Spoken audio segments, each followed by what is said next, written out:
The Adventures of Sherlock Holmes, a Scandal in Bohemia. To Sherlock Holmes she is always the woman. I have seldom heard him mention her under any other name. In his eyes she eclipses and predominates the whole of her sex. It was not that he felt any emotion akin to love for Irene Adler. All emotions, and that one particularly, were abhorrent to his cold, precise but admirably balanced mind. He was, I take it, the most perfect reasoning and observing machine that the world has seen, but as a lover he would have placed himself in a false position. He never spoke of the softer passions, save with a jibe and a sneer. They were admirable things for the observer, excellent for drawing the veil from men's motives and actions. But for the trained reasoner to admit such intrusions into his own delicate and finely adjusted temperament was to introduce a distracting factor which might throw a doubt upon all his mental results. Grit in a sensitive instrument, or a crack in one of his own high-power lenses, would not be more disturbing than a strong emotion in a nature such as his. And yet there was but one woman to him, and that woman was the late Irene Adler, of dubious and questionable memory. I had seen little of Holmes lately. My marriage had drifted us away from each other. My own complete happiness, and the home-centered interests which rise up around a man who first finds himself master of his own establishment, were sufficient to absorb all my attention, while Holmes, who loathed every form of society with his whole Bohemian soul, remained in our lodgings in Baker Street, buried among his old books, and alternating from week to week between cocaine and ambition, the drowsiness of the drug, and the fierce energy of his own keen nature. He was still, as ever, deeply attracted by the study of crime, and occupied his immense faculties and extraordinary powers of observation in following out those clues, and clearing up those mysteries, which had been abandoned as hopeless by the official police.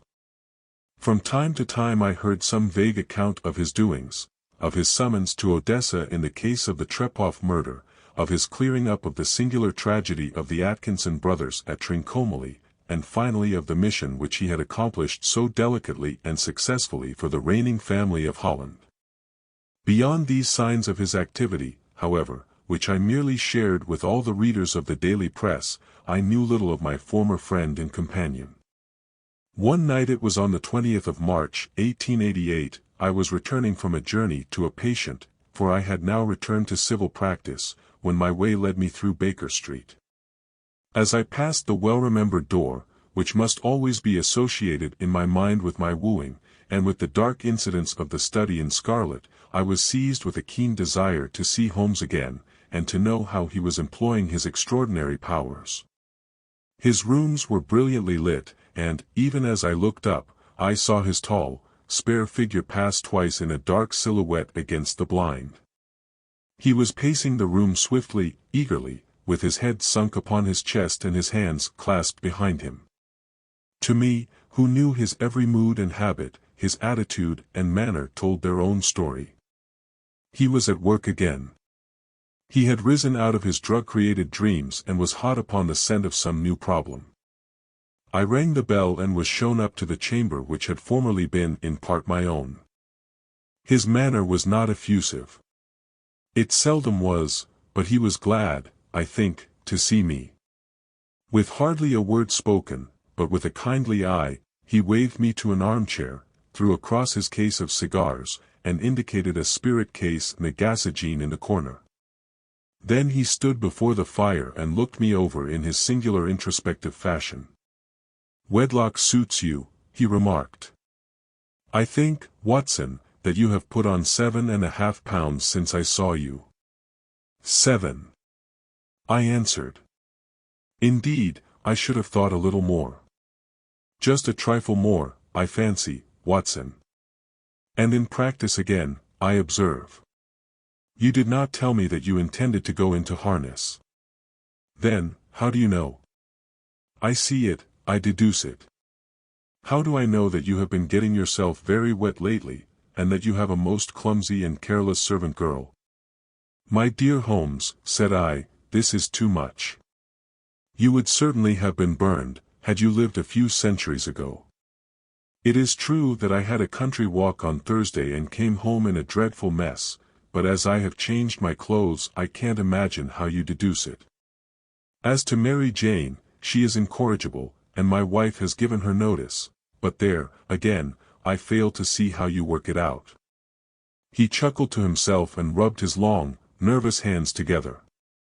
It is simplicity itself, said he. My eyes tell me that on the inside of your left shoe, just where the firelight strikes it, the leather is scored by 6 almost parallel cuts. Obviously they have been caused by someone who has very carelessly scraped round the edges of the sole in order to remove crusted mud from it.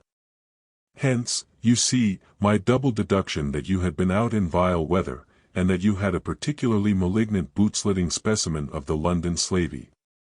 As to your practice, if a gentleman walks into my room smelling of iodoform, with a black mark of nitrate of silver upon his right forefinger, and a bulge on the right side of his top hat to show where he has secreted his stethoscope, I must be dull, indeed, if I do not pronounce him to be an active member of the medical profession.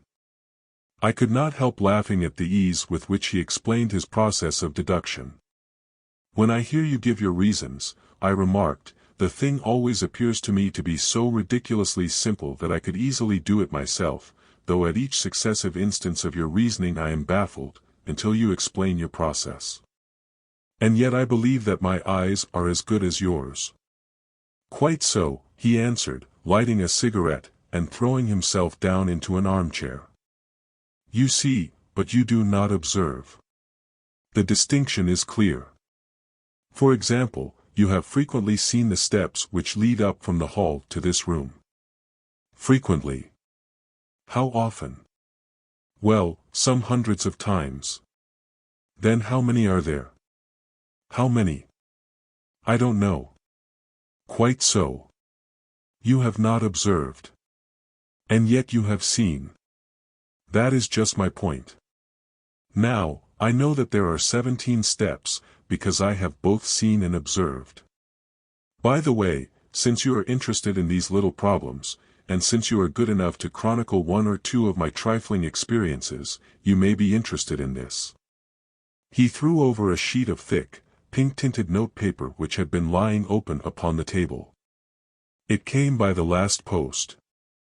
The notepaper was of unusual size and thickness. Holmes picked it up and examined it carefully, with his eyebrows drawn down and a puzzled expression on his face. The writing is, of course, a disguised hand, he murmured, but the envelope itself tells us a good deal. He held it up to the light and pointed out certain marks to me. You see this crest, he said. It is the Bohemian crest, and it is painted with a good deal of care.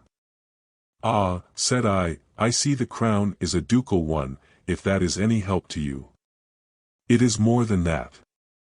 It is a symbolical one, if you like. Look at this series of cipher letters placed beneath it. What do you read? Nothing, as yet. I have glanced over them. Ha! Matteo Ricci, the Jesuit missionary, embedded in the court of China, in the 16th century, wrote in his journals about a method he used to encode messages, using symbols and letters of the alphabet in a unique way. I have seen something similar in this message. And what is it saying? I don't know yet. But we shall find out. Holmes stood up and put on his hat. Where are you going? To the house of my client.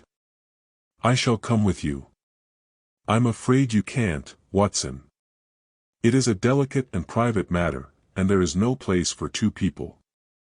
But I shall return here promptly at 3 p.m., and will tell you everything then. With that, he left the room, leaving me to my own devices. I spent the next few hours reading the morning papers, dozing off in my armchair, and generally passing the time until Holmes's return. As promised, he arrived at 3 p.m., and I could see from the look on his face that he had made some progress with the Bohemian case. Well, what news? I asked eagerly. Holmes smiled enigmatically. Interesting developments, Watson. I have had a most entertaining conversation with a certain personage, and I believe I have made some headway in the matter. Who is this personage? I cannot say. Suffice it to say that he is intimately connected with the case, and that he has given me some valuable information. But there is much yet to be done. I must leave you now, but I shall return tomorrow with more news. And with that, Holmes left the room, leaving me once again to ponder the mystery of the Bohemian scandal. The following day, Holmes returned with news that he had successfully obtained a photograph of Irene Adler, the woman at the center of the scandal. I have to admit, Watson, that she is a most remarkable woman, Holmes said as he handed me the photograph. Beautiful, intelligent, and resourceful. It is no wonder the King of Bohemia was so smitten with her. And what is to be done now? I asked. I shall require your assistance, Watson.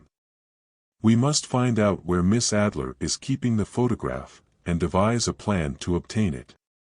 Over the next few days, Holmes and I went to great lengths to uncover Miss Adler's hiding place for the photograph. We tracked her movements, disguised ourselves as various individuals in her social circle, and even broke into her house while she was out, but all to no avail. Finally, Holmes devised a daring plan to lure Miss Adler out of her house and steal the photograph while she was away. He had me pose as a distressed traveler in need of her assistance, while he watched from a distance. As expected, Miss Adler took the bait and left her house to help me. While she was away, Holmes and I quickly searched her home and found the photograph hidden inside a secret compartment in her desk. We made our escape just as Miss Adler returned, none the wiser. Holmes later explained to me that he had been tipped off by the same personage who had given him information earlier. It turned out that the King of Bohemia had been careless enough to let slip the whereabouts of the photograph during his conversation with Holmes. And what of Miss Adler? I asked. She has left the country, Watson. I imagine she knew that the photograph had been taken, and decided to flee before we could confront her. But I must say, I am impressed by her resourcefulness. She is a remarkable woman, and I have no doubt that she will go far. And with that, Holmes closed the case of the Bohemian scandal, one of the most curious and intriguing cases we had ever encountered. The end. It's my pleasure to read you this classic Sherlock Holmes adventure. Please like, share and subscribe for more. Please also leave your comments and we love to hear from you. Thank you.